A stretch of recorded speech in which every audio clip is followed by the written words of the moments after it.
What's up, y'all? Hope you're doing well.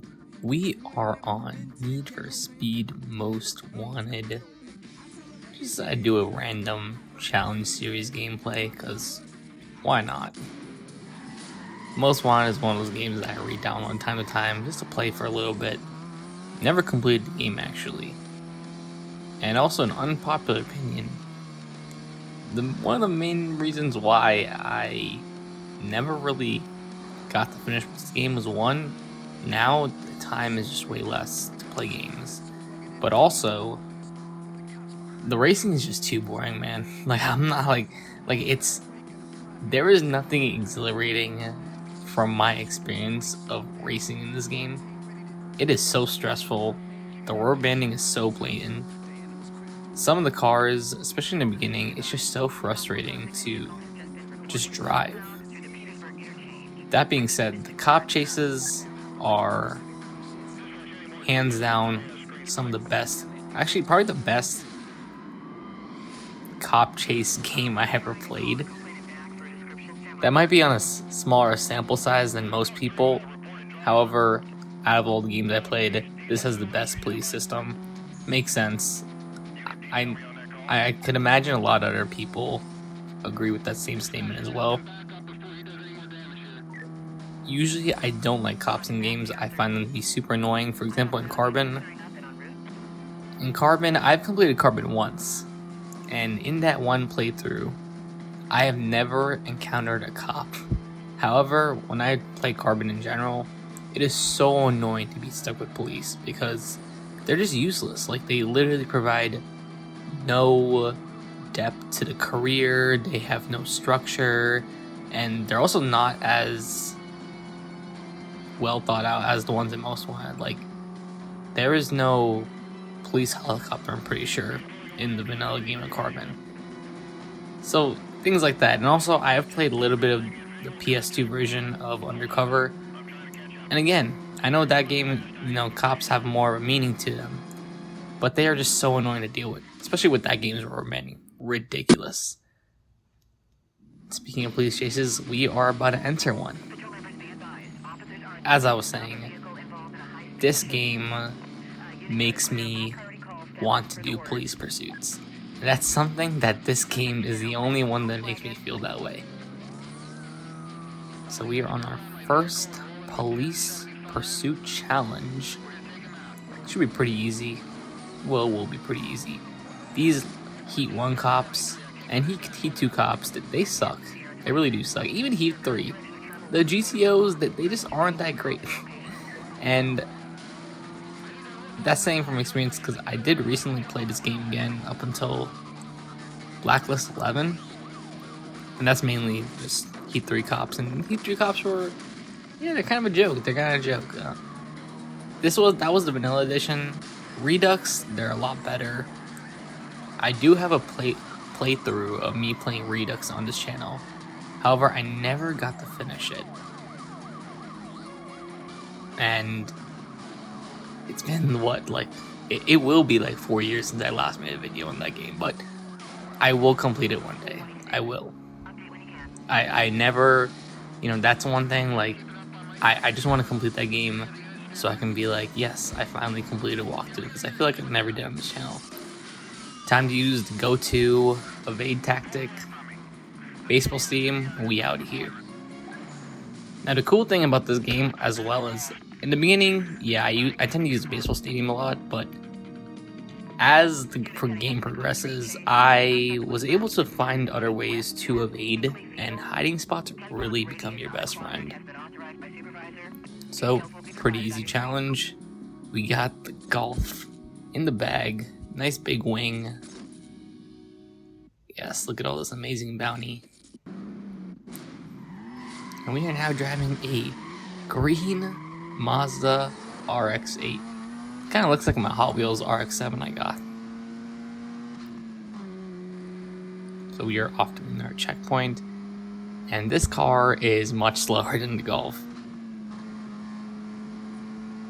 The funny thing about games like this, Most Wanted and Carbon, I guess games that kind of run off of this engine, because World is the same thing, same with undercover for the 6th gen, car stats literally mean nothing.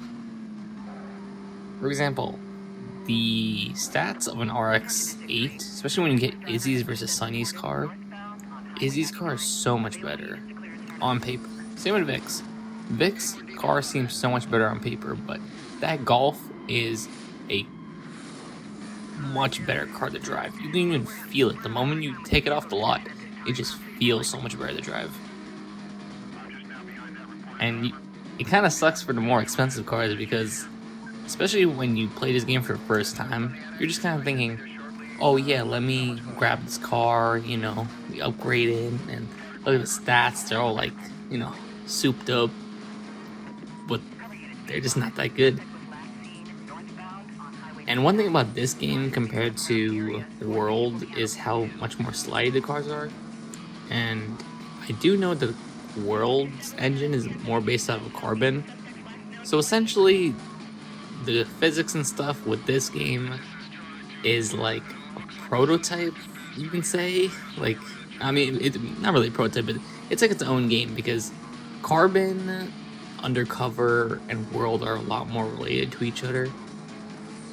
And you can definitely tell because the cars in this game, once they slide, they start to slide. Like, it's hard to control some of them, especially if you use mods like Redux. There was one episode in Redux where I used a Super Snake, and that thing was a handful to drive. It was insane. I had so much fun with that car though. It was such a fun car to drive, but it was horrible to handle. And the next car I got was a Diablo. The Diablo was lit. So we are off to doing another challenge. We're probably going to use the RX-8 again. Yes, we are. So we got the RX-8 up against these cops. I don't know how the weight and stuff works in this game. I do know for a fact that the Mazda RX-8 is not a car you'd think of as a pursuit car. But speaking of not being a pursuit car, it took out the cruisers pretty quick. That kind of makes sense because this is Heat 1. So Heat 1, cops are kind of a joke. Well, they are a joke. Especially in Korea, it's so annoying trying to get them to follow you. You get some easy takedowns. Wow, this is like really easy.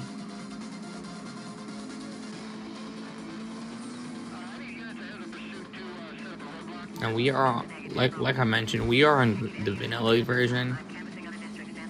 And I really do like the aesthetic of the vanilla version. I know like people make fun of like the yellow filter and things like that. However, when I first played this game, in 2018. And I took off the yellow filter because I was like, oh, I like the blue filter better. It looks, nicer, cleaner, all that stuff. However, coming back to it now, I appreciate this aesthetic a lot more, and I prefer to play it like this rather than playing without the filter. And that's even more evident due to me actually playing this game on the PS2 emulator, and it is very enjoyable. It is pretty enjoyable, especially with those like older graphics. I play in like 1.5 times resolution, so you get that little bit of classic 6th gen feel with all the pixelation and no anti-aliasing and all that stuff. And I gotta say, even the filter on that, like especially on the PS2, because I do know a lot of PS2 games have that orange sky. San Andreas is famous for it.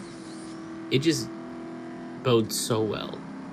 And that is definitely the nostalgia glasses like taking over. I am biased towards that look because I grew up with that. But there's also a case to be made where, now obviously during that time all games had that, so it wasn't that special. However, looking back now where everything is trying to be so photorealistic, for example, Need for Speed Unbound. By the way, some Unbound gameplay is gonna be coming up. I have stuff recorded months ago that I just haven't got to making yet. As I was saying, games like Unbound. Like Unbound, it's so hard for me to keep playing. One, just because it's hard, just because I don't have much time and it's hard to make money. And two, the atmosphere. It really does not entice me to keep playing.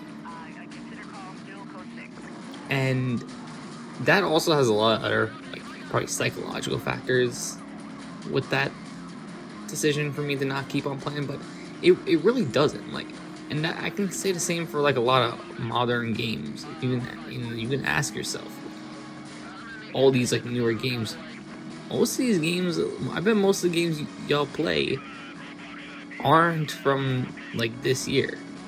Now obviously there's games like Helldivers.